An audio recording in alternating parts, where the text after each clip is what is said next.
रख हौसला वो मंजर भी आएगा, प्यासे के पास चलकर समंदर भी आएगा। थक कर ना बैठ आए मंजिल के मुसाफिर, मंजिल भी मिलेगी और मिलने का मजा भी आएगा। प्यारे दोस्तों, मैं बाबूराम पटेल आप सबका अपने यूट्यूब चैनल बायोलॉजी जोन में आज एक बार फिर से स्वागत करता हूं। तो दोस्तों, आज बहुत ही दमदार टॉपिक है, इंटरेस्टिंग टॉपिक है और यह बहुत ही महत्वपूर्ण टॉपिक है, जेनेटिक्स। तो चलिए आज जेनेटिक्स पर हम करते हैं प्रैक्टिस सेट। आज का पहला प्रश्न क्या कह रहा है, सीधे हम बात करते हैं पहले प्रश्न की। कह रहा है मेंडल ने किसके सिद्धांत का प्रतिपादन नहीं किया। अगर जेनेटिक्स आ जाए मेंडल का नाम ना आए, ऐसा हो ही नहीं सकता मेरे दोस्त, ठीक है, क्योंकि जेनेटिक्स का पिता कहा जाता है मेंडल को ही। कह रहा है कि मेंडल ने किसके सिद्धांत का प्रतिपादन नहीं किया। किसके सिद्धांत का प्रतिपादन नहीं किया? कह रहा सहलग्नता का, कि पृथक्करण का, प्रबलता का, स्वतंत्र व्यूहन। अगर ये कम समझ में आ रहा है तो देखिए इंग्लिश। कह रहा है which of the following principle was not proposed by Mendel. ठीक है, कौन सा प्रतिपादित नहीं किया गया मेंडल द्वारा। कह रहा है लिंकेज, सिग्रीगेशन, डोमिनेंस और इंडिपेंडेंट असॉर्टमेंट। देखिए लॉ ऑफ सेग्रीगेशन दिया गया है, बिल्कुल इंडिपेंडेंट असॉर्टमेंट दिया गया है, डोमिनेंस, लॉ ऑफ डोमिनेंस दिया गया है। कौन नहीं है इसमें से? लिंकेज नहीं है, जिसका राइट आंसर क्या बन जाएगा? ए इसका राइट आंसर बन जाएगा। ठीक है मेरे दोस्त, ए इसका सही उत्तर बन जाएगा। चलिए हम बताते हैं। देखिए ग्रेगर जॉन मेंडल जो थे, ये इनका जन्म ऑस्ट्रिया के ब्रून शहर में हुआ था। इन्होंने आनुवंशिकता की खोज की थी, इसलिए इन्हें आनुवंशिका का जनक भी कहा जाता है, आनुवंशिकी का जनक, फादर ऑफ जेनेटिक्स भी कहा जाता है। इन्होंने जो है गार्डन पी के पौधे पर अपना प्रयोग किया था। मेंडल ने सर्वप्रथम मटर के पौधे में मौजूद 7 प्रकार के गुणों का अध्ययन कर के 3 नियम दिए थे। प्रभाविता का नियम या लॉ ऑफ डोमिनेंस, स्वतंत्र व्यूहन का नियम, लॉ ऑफ इंडिपेंडेंट असॉर्टमेंट, पृथक्करण का नियम, लॉ ऑफ सेग्रीगेशन। ठीक है मेरे दोस्त, चलिए क्वेश्चन नंबर 2 की तरफ बात करते हैं। क्वेश्चन नंबर 2 क्या कह रहा है? कह रहा है मेंडल के दूसरे नियम स्वतंत्र व्यूहन का नियम को दर्शाया जाता है। मेंडल का जो दूसरा नियम है, कह रहा है कि स्वतंत्र व्यूहन का जो नियम है उसको दर्शाया जाता है। कह रहा है किसके द्वारा? टेस्ट क्रॉस द्वारा, कि बैक क्रॉस द्वारा, कि एक संकर क्रॉस द्वारा, कि द्विसंकर क्रॉस द्वारा। ठीक है, Mendel second law independent assortment can be demonstrated by test cross, back cross, monohybrid cross, dihybrid cross. तो इसका राइट आंसर क्या होगा मेरे दोस्त? इसका राइट आंसर बिल्कुल समझ लीजिए, फटाक से आपका उत्तर सही होना चाहिए। डाई हाइब्रिड क्रॉस है। क्या है? डाई हाइब्रिड क्रॉस, द्विसंकर क्रॉस द्वारा स्वतंत्र व्यूहन नियम को दर्शाया जाता है। ठीक है, चलिए अगला प्रश्न क्या कह रहा है, अगले प्रश्न को देखते हैं।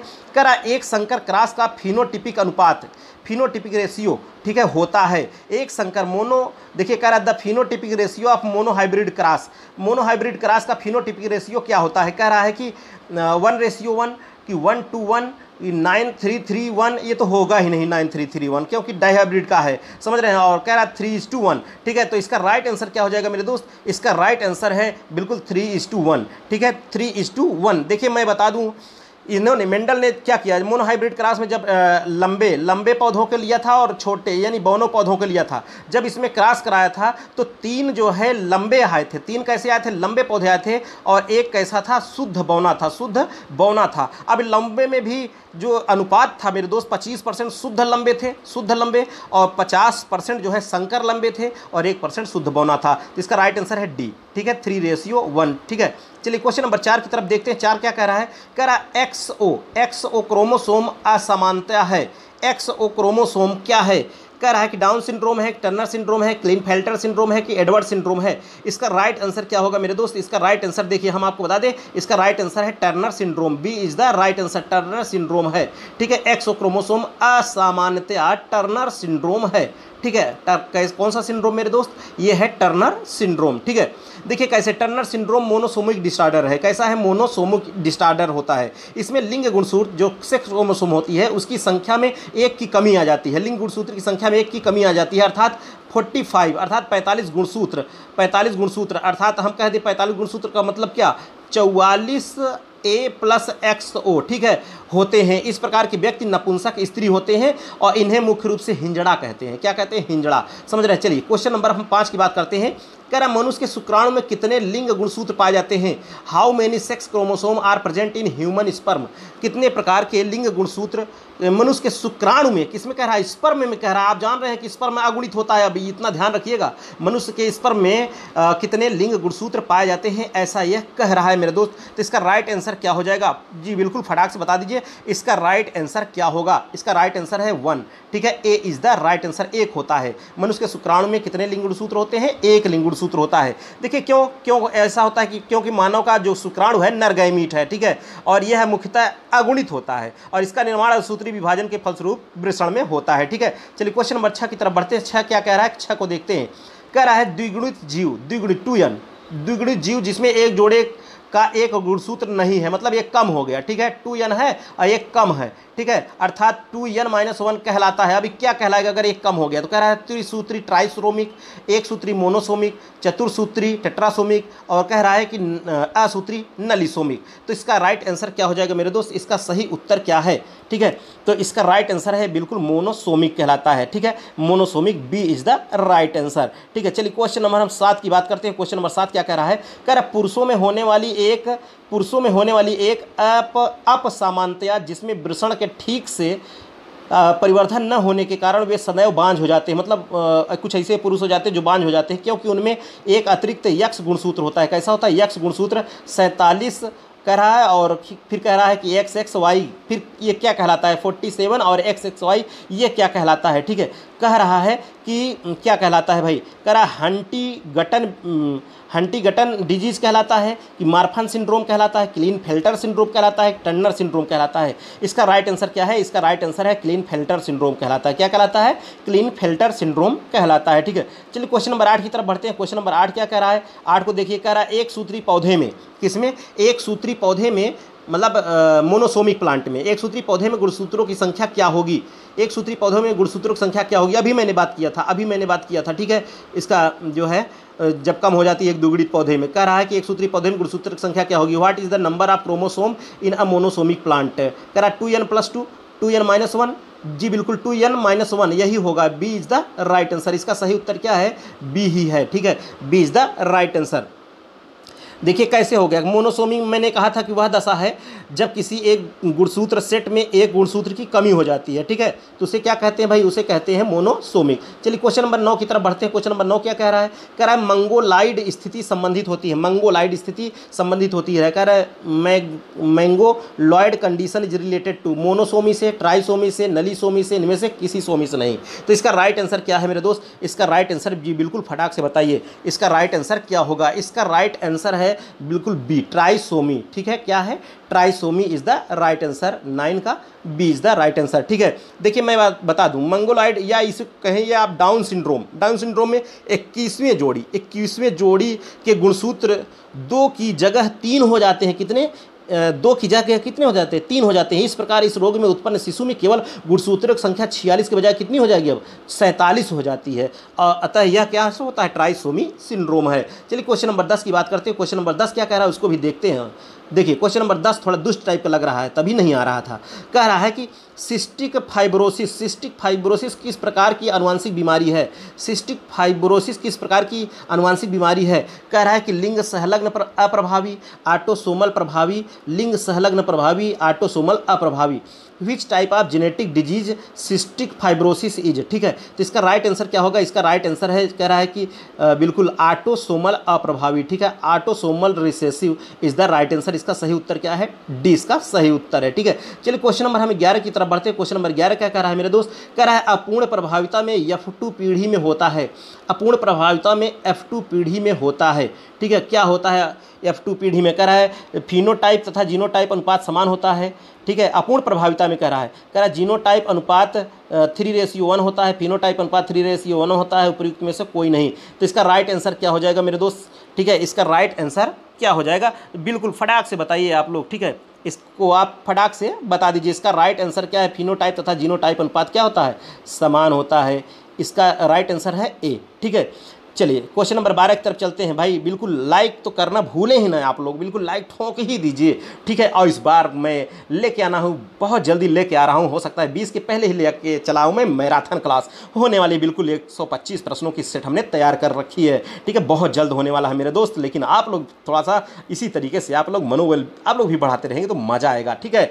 अब बिल्कुल एग्जाम जैसे नज़दीक आ रहा है वैसे वैसे मेहनत भी आप शुरू करिए, बिल्कुल आप कोताही न करिए, बिल्कुल आलस्य में तो बिल्कुल आइए नहीं, समझ रहे हैं। बिल्कुल मजा आएगा। एक बार वीडियो को शेयर कर दीजिए फटाक से, तब मजा आएगा। देखते हैं कैसे नहीं आता है। कराई 12 नंबर का कर है, यदि मिराबिलिस जलापा, ठीक है, मिराबिलिस जलापा की लाल लाल तथा सफ़ेद पुष्प वाली प्रजातियों को क्रॉस कराया जाए, किसमें, लाल और सफ़ेद में, तो प्रथम पीढ़ी F1 में पुष्पों का रंग कैसा होगा? कह रहा लाल होगा कि गुलाबी होगा, सफ़ेद होगा, ए और बी दोनों होगा। तो इसका राइट आंसर क्या हो जाएगा मेरे दोस्त? ठीक है, इसका राइट आंसर है वो गुलाबी हो जाता है। मिराबिलिस जलापा ये थोड़ा सा एक्सेप्शन है, ठीक है, यहाँ लाल मतलब प्रभावी ना हो के कारण गुजमुचा जाता है दोनों, आधा जो है लाल वाला आ जाता है, आधा सफ़ेद वाला, तो गुलाबी पैदा हो जाता है, पिंक हो जाता है। समझ रहे हैं? Mirabilis जलापा 4 o'clock। चलिए अगला क्वेश्चन क्या कह रहा है, 13 नंबर का क्वेश्चन क्या कह रहा है उसको भी देख लेते हैं। 13 नंबर क्वेश्चन कह रहा है अपूर्ण प्रभाविता में F2 पीढ़ी में एक गुण संकरण यानी मोनोहाइब्रिड क्रॉस, ठीक है, अपूर्ण प्रभाविता में F2 पीढ़ी में मोनोहाइब्रिड क्रॉस दृश्य रूप अनुपात होता है। नहीं समझ में आया हिंदी तो देखिए English. In case of incomplete dominance the monohybrid ratio of phenotypic in F2 generation is, कितना होता है बताइए। कह रहा है 1:2:1, 3:1:1, ठीक है। फिर कह रहा है कि यहाँ पर तो कभी देखे हैं क्या? ऐसा तो देखे नहीं है, ठीक है। तो इसका राइट आंसर देखिए, इसका राइट आंसर जी बिल्कुल ये तो होगा ही नहीं, ठीक है। इसका राइट ये भी तो बिल्कुल होगा ही नहीं। इसका राइट आंसर है ए, ठीक है। क्या है? A is the right answer, ठीक है। ए इसका सही उत्तर है। चलिए अब देखिए, आप सोचेंगे कि इसका विस्तार कैसे हो? विस्तार के लिए तो भाई एक बड़ा सा बोर्ड होना चाहिए, तो ठीक है मैं इसका विस्तार करूंगा। अगर आप लोग कहेंगे देंगे तो बिल्कुल कर देंगे, समझ रहे हैं। चलिए क्वेश्चन नंबर 14 की बात करते हैं। क्वेश्चन नंबर 14 क्या कह रहा है उसको भी देख लीजिए।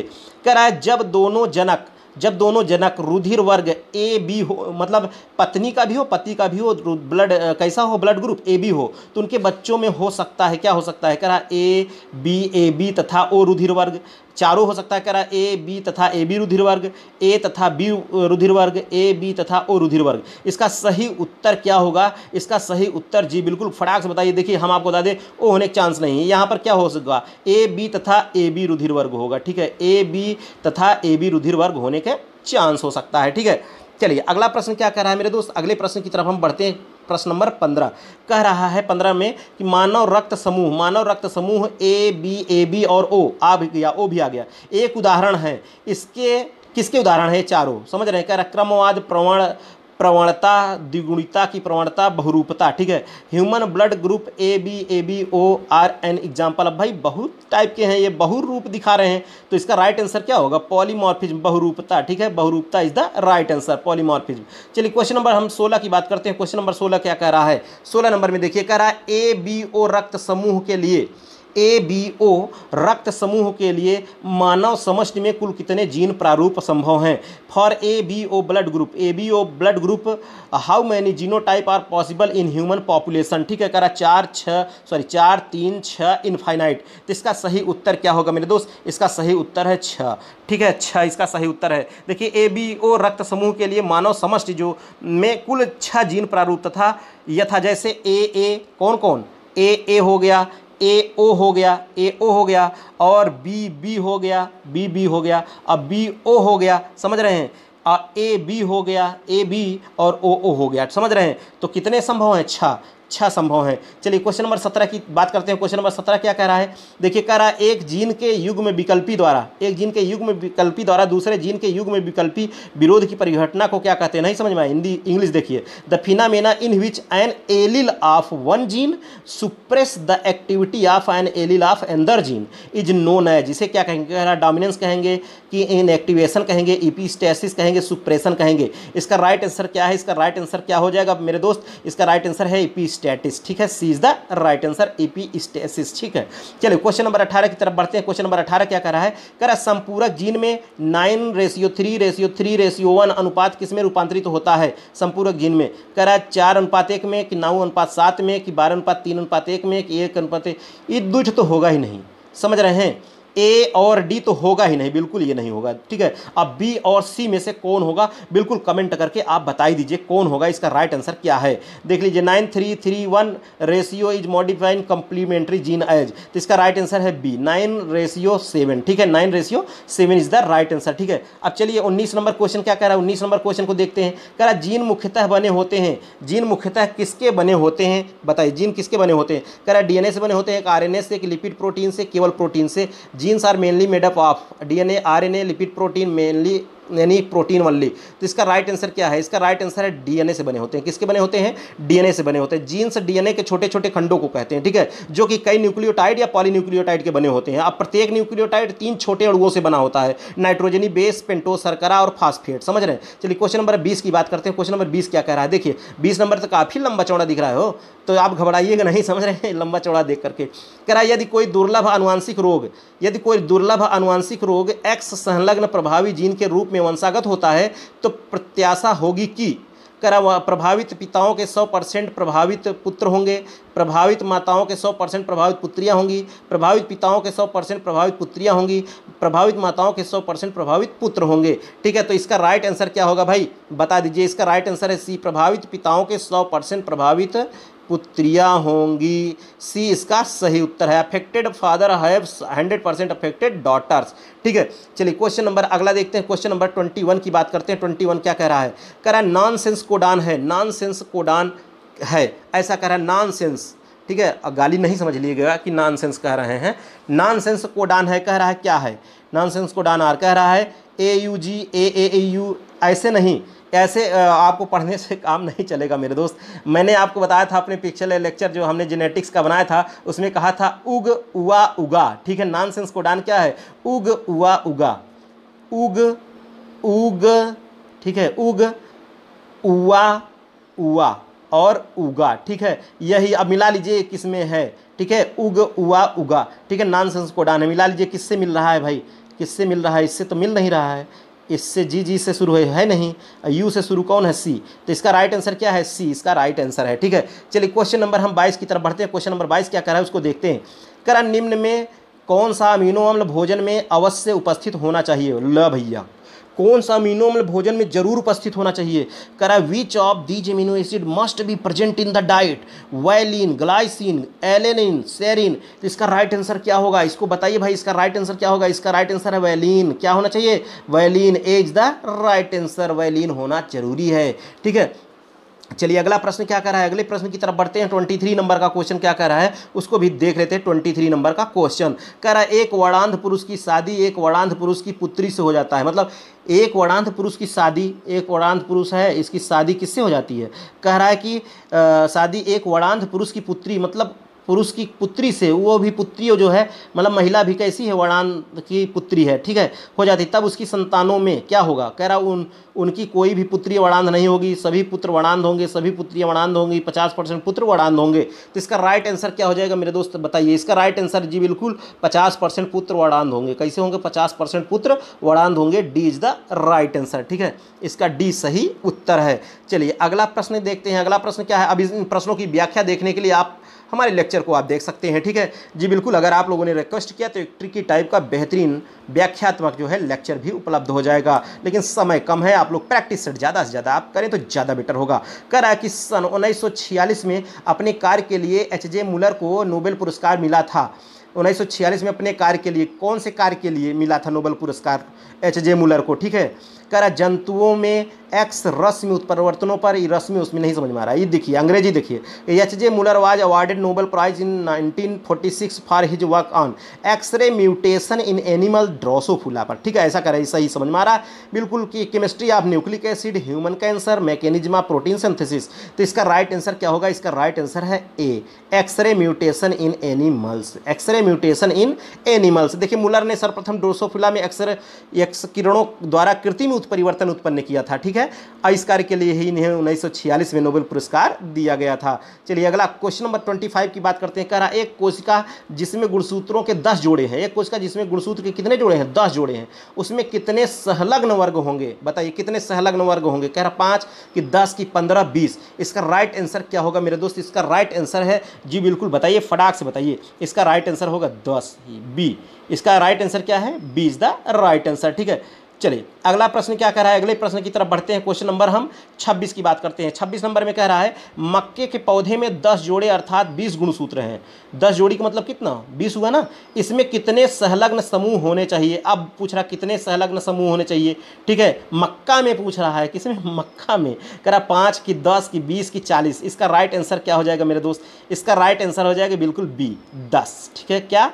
बी, अर्थात इसका राइट आंसर क्या हो जाएगा? इसका राइट आंसर हो जाएगा 10। ठीक है, 10। अब चलिए अगला प्रश्न क्या कह रहा है मेरे दोस्त, अगले भी प्रश्न को देख लेते हैं कि अगला प्रश्न आखिर क्या कह रहा है। चलिए क्वेश्चन नंबर हम 27 की बात करते हैं। कह रहा है कैंसर है, कैंसर क्या है, कैंसर क्या है। कह रहा है कि अनियंत्रित समसूत्री विभाजन है, अनियंत्रित अर्धसूत्री विभाजन है, ए तथा बी दोनों है, मतलब अनियंत्रित समसूत्री अर्धसूत्री दोनों है। कह रहा है ऊपर से कौन नहीं, तो कैंसर क्या है बताइए। अनकंट्रोल्ड माइटोटिक सेल डिवीजन है कि अनकंट्रोल्ड मियोटिक सेल डिवीजन है, कि दोनों है कि एक को नहीं है। इसका राइट आंसर क्या हो जाएगा मेरे, तो इसका राइट आंसर है अनकंट्रोल्ड माइटोटिक सेल डिवीजन, अर्थात ए इसका सही उत्तर है। A is the right answer, ठीक है। Uncontrolled mitotic cell division is the right answer, ठीक है। देखिए जो कैंसर है हम आपको बता दें, कैंसर उत्पन्न करने वाले जीन को क्या कहते हैं, आंकोजीन कहलाता है। क्या कहते हैं, आंकोजीन कहते हैं, जो कैंसरवा उत्पन्न करेगा, समझ रहे हैं। और ये जीन्स प्रोटो आंकोजीन से विकसित होते हैं। किससे, प्रोटो आंकोजीन से विकसित होते हैं, ठीक है। सामान्य कोशिका का कैंसर की कोशिकाओं में परिवर्तन कार्सिनोजेनेसिस कहलाता है। जब परिवर्तन होने लगता है क्या कहलाती है वो क्रिया, कार्सिनोजेनेसिस कहलाती है।